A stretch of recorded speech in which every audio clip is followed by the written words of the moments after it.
He had a reason for killing Gwyn, and he could have done. Well, he gets in over the garden wall, enters the house quite easily through the front door.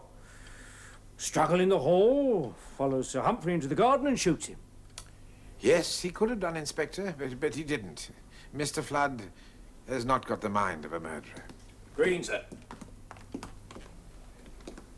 Yeah, Green, now, let's get your story straight. There is no story, Inspector. I went out about 10. I left the garden gate open. And when I came back about 10:30, it was shut. And Sir Humphrey was dead. Are there any other servants in the house? No, sir, I do everything. Did you know that Sir Humphrey kept this? Oh, yes, sir. You know as well as I do, he was always receiving threatening letters. What did he do with them? Kept them in the safe, I suppose. Where is his safe? In the summer house. Why did you leave the garden gate unlocked? Because I'd forgotten my keys. Well, if you've forgotten your keys, how did you unlock the gate to get out? You can open the lock from the inside. And when you got back, it was shut? Yes, sir. What did you think about that? That a policeman had slammed it. Why should a policeman slam the garden gate? Well, you know why, Inspector, because they'd been ordered to keep an eye on the place. Inspector, may I ask a question, please? What? Mr. Green, when you went out, you left the gate open because you'd forgotten your keys? Yes, sir. Thank you. And did you also leave the door from the hall into the garden open? Yes, sir. Ah, yes, I thought you might have done. Thank you, Inspector. Right, Green, that will do for the moment. Yes, Green could have left the garden gate open. And the door into the hall. By arrangement with the murderer. Well, if Sir Humphrey was expected to return between 10 and 10:30. The servant Green goes out to establish an alibi. The murderer enters by the garden gate and gets into the house through the garden door. Sir Humphrey, hearing a noise in the hall, goes out from here and comes face to face with the murderer. Struggle. Sir Humphrey manages to escape into the garden, but he's overtaken and killed. The murderer then goes out, closing the garden gate by arrangement with Green, so that Green has to come back over the garden wall, making him look innocent. Yes. May I suggest that the inspector looks in Sir Humphrey's summer house? And what do you expect to find there, Father? Mine is an unpardonable curiosity, Flambeau. Yes, well, I have every intention of examining the summer house. Inspector? They say it's bad luck to break a mirror. Yes, so they do.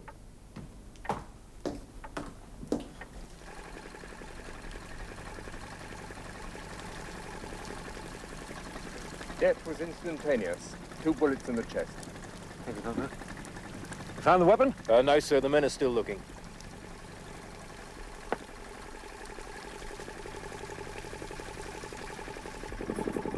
This appears to be a record of particular cases he has tried. And they all have one thing in common. They're all people convicted of espionage during the war.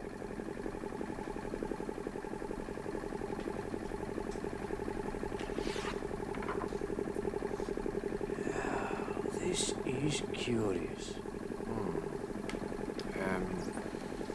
Symbols from a mahjong set, Inspector? It's a code. The code, yes. Codes can be broken. Yes, but not if a code is not meant to be transmitted to another. Observe, Inspector, the ink blotches near this entry. Surely that indicates that he was disturbed whilst making it. Murderer. The motive of the murderer is now different. And then there's the symbol, which could be the person, of course. Suspects I know. The old boy must have been right. There must have been a spy ring building up in England. The mind of a man who could betray his country. That I should fully like to comprehend. Yes, well, gentlemen, please do not touch this book. It'll have to be examined by intelligence. Flambeau, there's something curious about this entry. Suspects I know. Why then did the murderer not remove the entry? He must have guessed that Sir Humphrey kept a record. Yes, but he could have been disturbed. Ah, yes. Our friend, Michael Flood.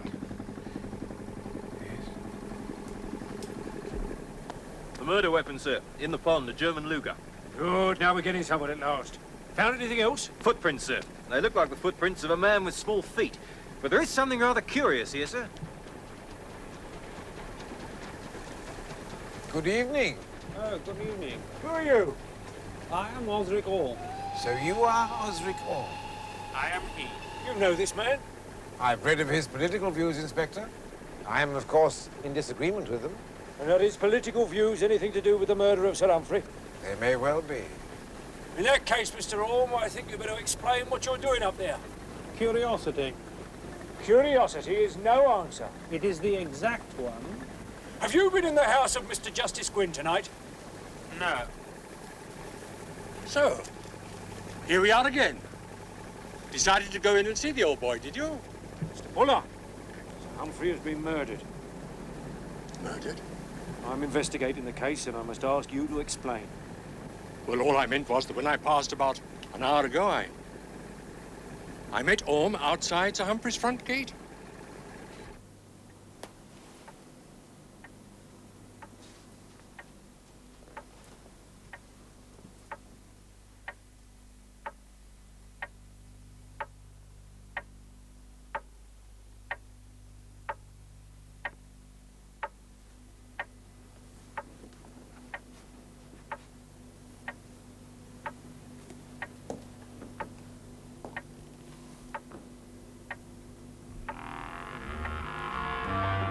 Lights switched on. Sir Humphrey had returned. Give him a moment to settle in. Shots. Sir Humphrey lying dead beside the pool. A man next to him. The arrival of your good self. Another man. And then the servant came back over the wall. It was curiosity, dear fellow. I was just curious to see the rest of the drama. Father Brown, you said that this man's political theories may have something to do with the murder.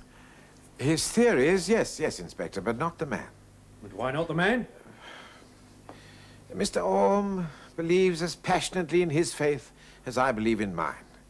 He also believes, I think I'm right in saying, Mr. Orm, that a man should be free to choose his own destiny, and that he cannot do so whilst his life is controlled by the church and what is called the privileged class. That is right, that is right. To quote his own words, abolish the church, abolish the privilege of wealth, and man will be free to lead a full and fruitful life. That is quite right, Father, quite In his own way, Mr. Orm believes as passionately as I do that man's life is sacred. And for that reason, you would not expect me to commit a murder, Inspector. Of course not. Now, that's the new social theory you were talking about, Inspector. It's very popular in Germany. And the leader of the party there believes that he and his ideas will conquer the world. Yes, that's what Sir Humphrey was always making speeches about. Yes, indeed, I believe so. Yes, well, that will do, Mr. Orm. For the moment. Don't let him go, Constable.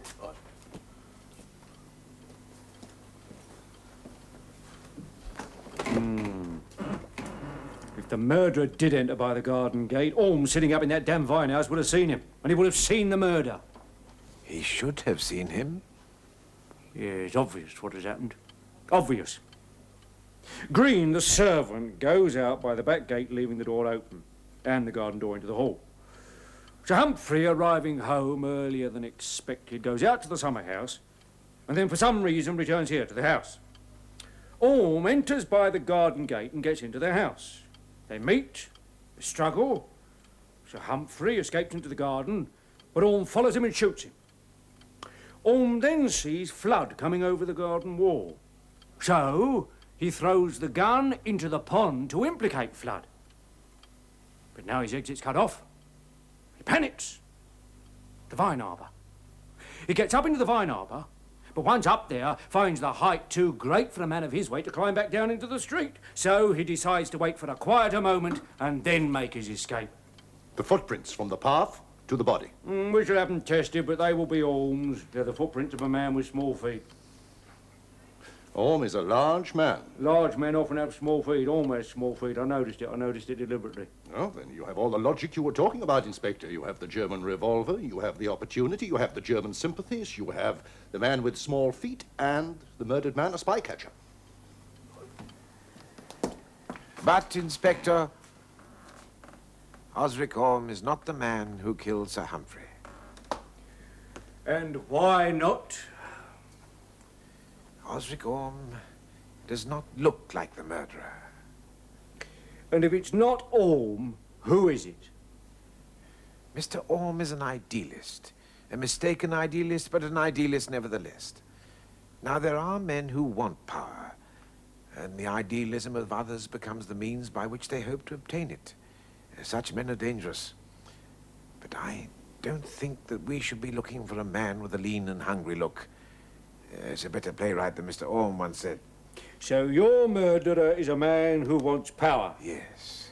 And a man who wants power often feels that he's a failure. And do you know who this man is? No, Inspector. No, I do not. But I can see him. I can see him quite clearly. Well, I can't. And neither could Osric Orme, sitting up in that damned vine house. I'm arresting him and charging him with the murder of Sir Humphrey Gwynn.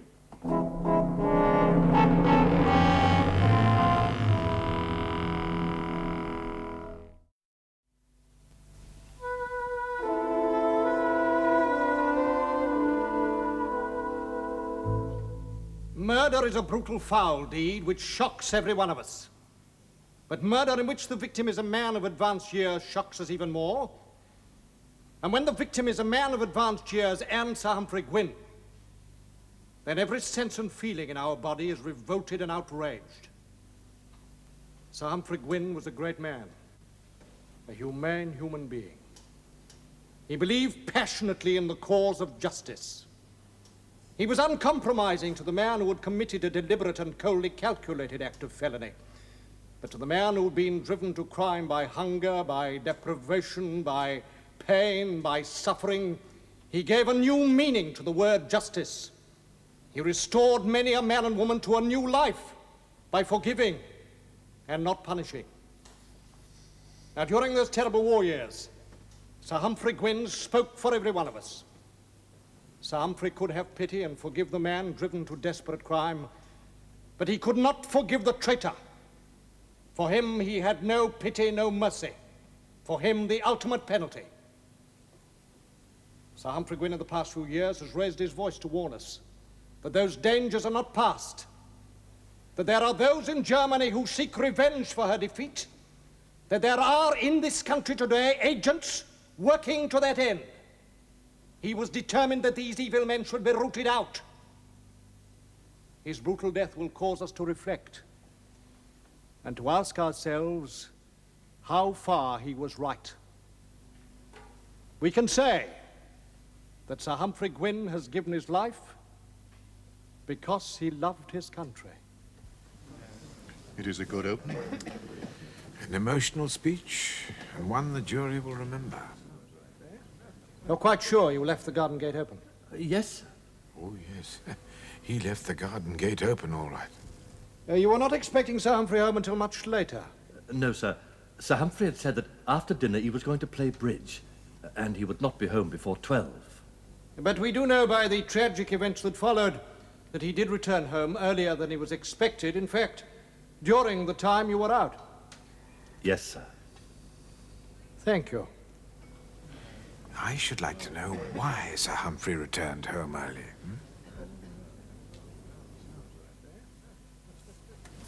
And you have expert knowledge in all matters of firearms. Certainly. Can you identify the firearm before you? Yes, it's of German manufacture. It was standard issue for German officers during the war. And would such a firearm be easily obtainable? After the war, they were being sold quite openly. And it was bullets from this firearm that killed Sir Humphrey? Yes. And it was bullets from this weapon that were found in the hall? Yes. A grave task has been entrusted to me in defending Mr. Osric Orme. He denies utterly and completely that he murdered Sir Humphrey Gwynn. He denies utterly and completely that the murder weapon found in the pond was his. He does not deny that he intended to call on Sir Humphrey that night. He frequently called on Sir Humphrey, and he will tell you that they frequently talked long into the night. You may ask why these two disparate people talked long into the night. The old gentleman, the conservative, the younger man, the writer with revolutionary ideas. They both had one thing in common, a love of England and a desire to see world peace. Mr. Osric Orme is the son of a diplomat, a man who served his country loyally. His mother is German, and Mr. Osric Orme spent a great many of his childhood days in Berlin, where he learnt to love Germany. Mr. Osric Orme, in his writings, has preached that there must be a new world order. The new world order must be based on an understanding between Germany and England. Does that make him a German espionage agent who foully and brutally murdered a man known to be the enemy of all traitors? Father? A small whiskey, if I may. My usual, please. Brilliant opening for the prosecution by Travers. Oh, he was tremendous. He was caustic to Gwyn the night Gwyn was murdered, if you remember. He feels guilty, I suppose, about it now. I dare say that's why he feels so strongly about the case. I suppose it's doubtful whether a man ought to allow his personal feelings to come into a thing like this. Travers was tremendous, but not for those reasons. It's a gift from the gods, this prosecution. Travers has always wanted the bench. Put up a good show prosecuting the murderer of the greatest legal mind in the country, and he thinks he can get it. What do you think, Father? Beg your pardon.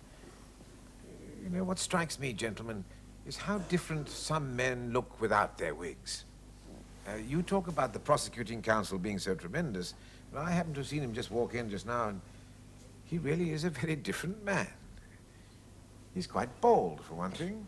Well, I'm afraid that won't prevent him from being tremendous. You don't propose that we found the defense on the fact that the prosecuting counsel has a bald head, do you?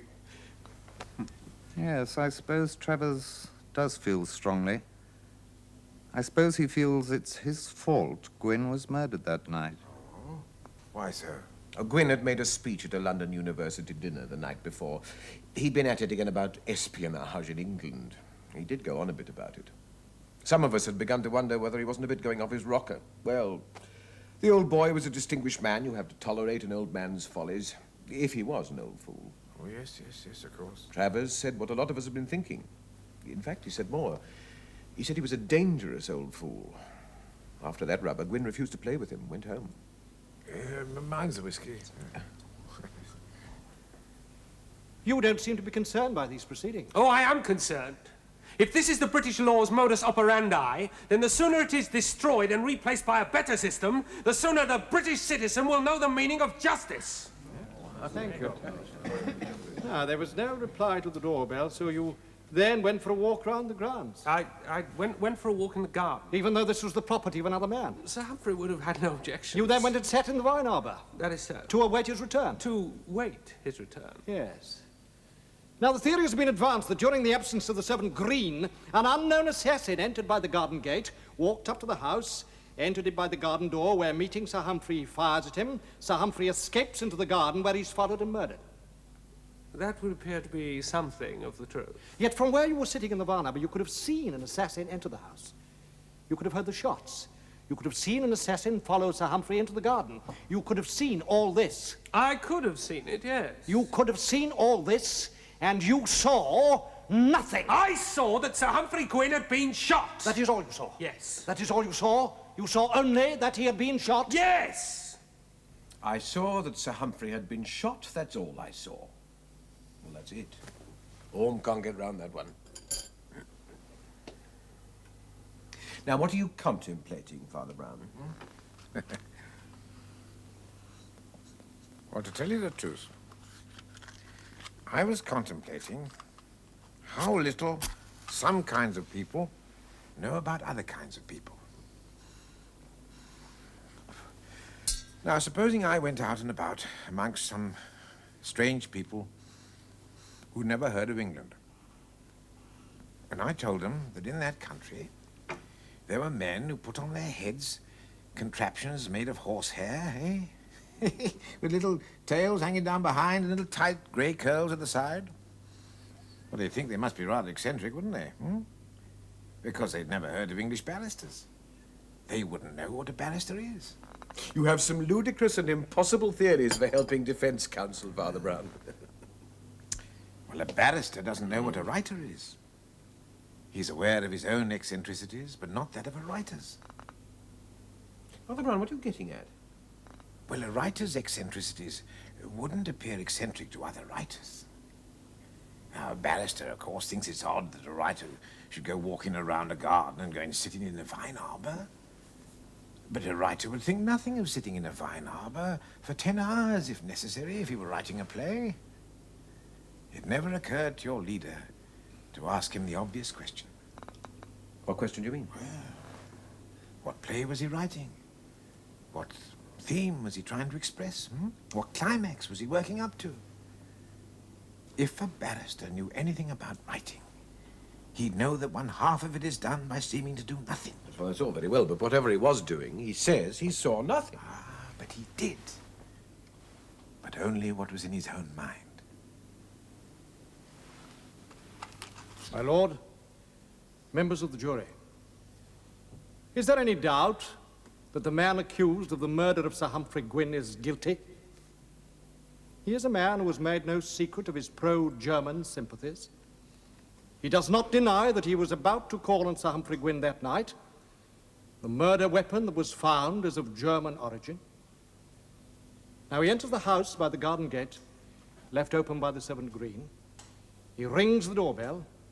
He denies that Sir Humphrey answered the door, but Sir Humphrey must have answered the door. Sir Humphrey asks him in, and why should he not? He was not an infrequent visitor. Of what happened then, we can never be completely sure. Did Sir Humphrey that night accuse him of being a German espionage agent? Had he accused him before? Had he previously threatened to expose him? Whatever, there is no doubt that Mr. Osric Orme came round that night with a murderous weapon on his person and with murder in his heart. We are asked to believe a most extraordinary story.